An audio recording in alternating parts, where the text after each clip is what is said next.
Welcome everyone back to the Crimson 15 podcast. I'm your host, Crimson Sen. Be sure to follow us on Twitter at C15 Podcast. For our very first comic book review on this podcast, I will be reviewing Rags Prologue.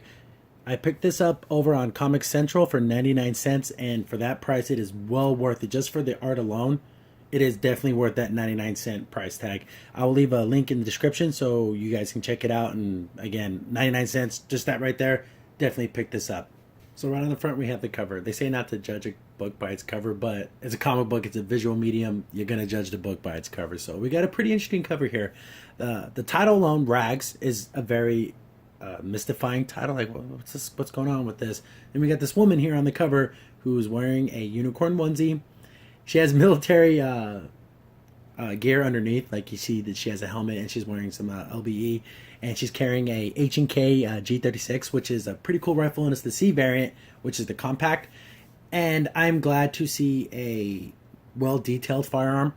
A lot of the times you see a gun in a comic, they usually just do some type of wacky sci-fi laser-looking gun. Even some of the high up there big companies will go really crappy on detail, like it's just a block with a barrel and a trigger and a bunch of wackiness on it, like it doesn't make any sense. This is actually a very well done, detailed drawing of that firearm. So that was really cool to see, and I like detail. I'm a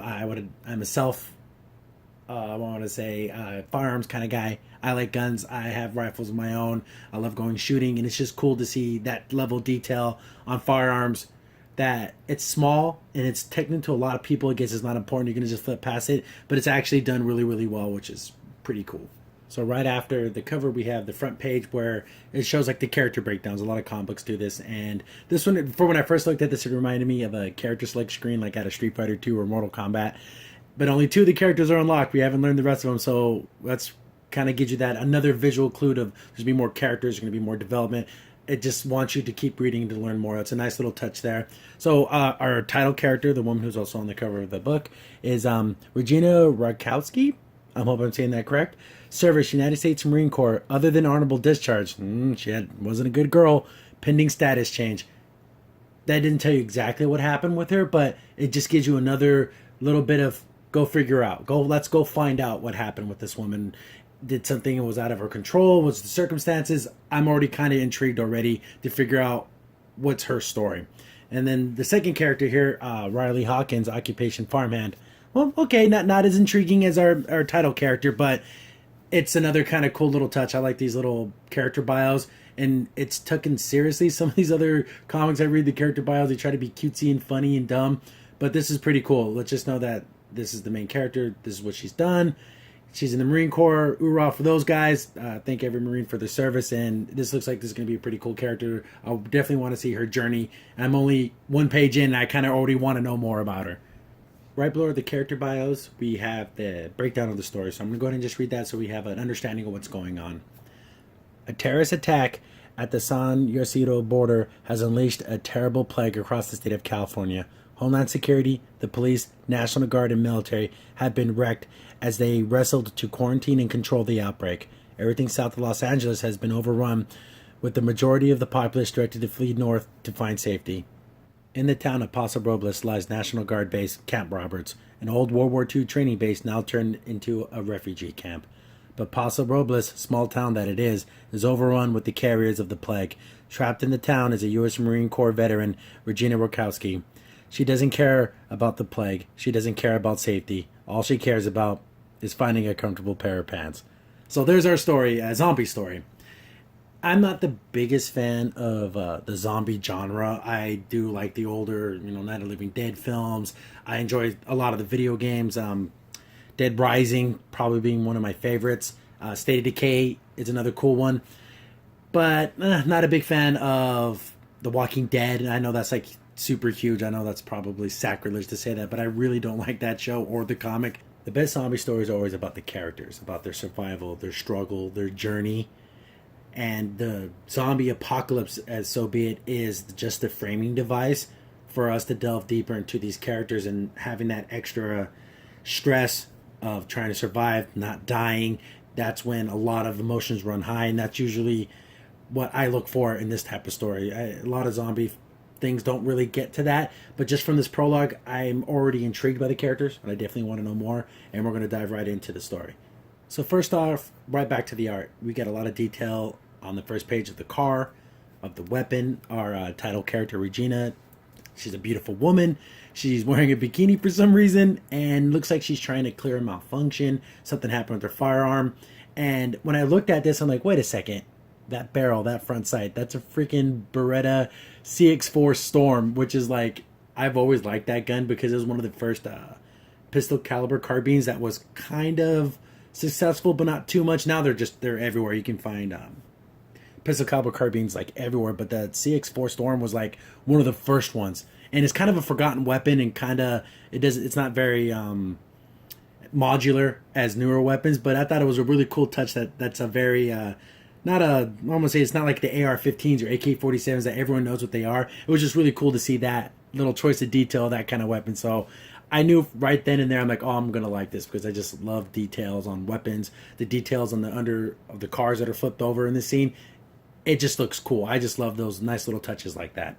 Like I was saying, she's trying to clear this malfunction in her weapon, and it looks like maybe a magazine got jammed in there, and she's trying to fish it out, and one of the actual rounds pops out, and it hits the ground. And of course, anyone knows on zombie lore, you don't want to make any noise, and she knows she messed up because she's like, F word, I don't want this to happen, you got to be careful. And we see her, and she actually goes for that one round. So I'm thinking to myself, things must be pretty desperate if you're willing to like stick your hand next to a dead body that may or may not be a zombie, that may or may not bite you, just for that one round. So we know things are pretty dire from this situation, which is, it just sets the whole tone for the book, because we don't get any dialogue here. It's just, just her in this situation. She's trying to survive it, and she's looking around, trying to be careful, going down, picking up that one round. And it's just like one of those, would you risk it for just one bullet? Do you just forget it? Maybe it's her only one, we don't know, but it's kind of cool to see that kind of that desperation of like, man, I don't know if I would have done something like that. But if it was my only round, sure. But if it wasn't, I might have just left it there. But it's cool that without any dialogue, without any exposition, we kind of already know how desperate this situation is, which is pretty cool. She gets her round back, and she even sighs, some relief, like a whew.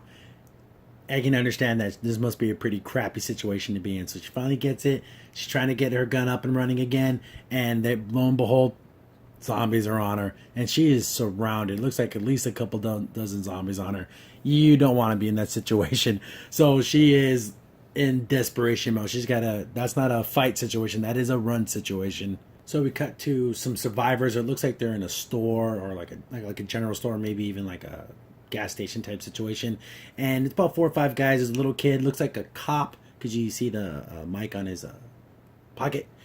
And we were like, where are these guys at? And they're looking out, one guy's looking out the window, seeing if there's any survivors. And lo and behold, they see Regina basically running for her life. She didn't even stop the fight. Looks like she doesn't have a rifle anymore. Maybe she used that one round, or she couldn't get it up and running.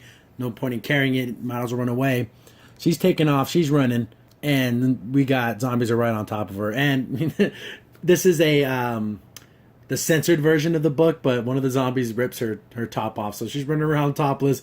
In this situation, nudity, who cares? You got to keep moving. You're gonna get killed.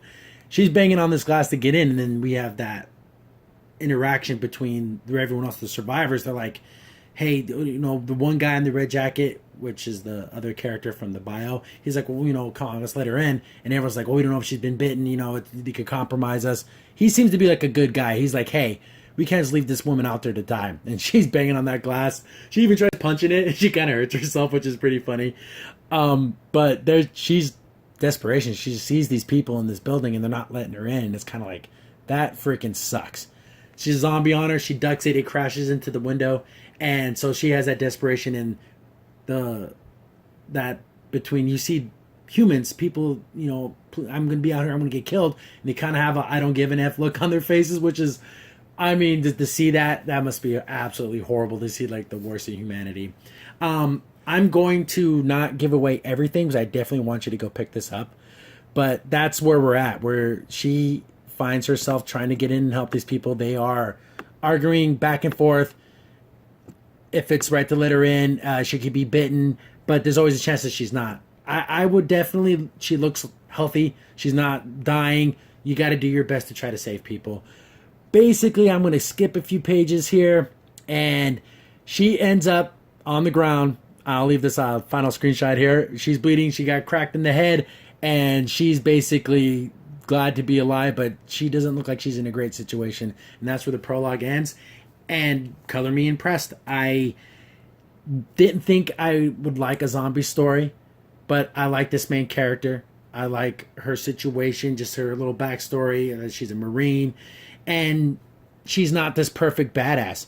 She couldn't get her weapon up and running. She ended up running away. She got kind of clocked in the face, and she's on the ground bleeding. It's kind of it's relief to see a character. Looks like she has flaws. It looks like she isn't perfect at everything. Even though she was a soldier, she was a Marine. She's not just gonna, well, 10 zombies, I have one bullet, I can take them all out. No, she did the smart thing. She got the hell out of there, try to find some help. So it looks like we're gonna try to figure out how all this is gonna happen, and she happens to be topless at this time. But definitely, this prologue made me excited to read the first issue, which is I'm gonna cover that next. Crimson Sin here. Thanks for watching, and be sure to like, sub, and share. Also, for the most up-to-date information about the podcast, follow us on Twitter at C15 Podcast.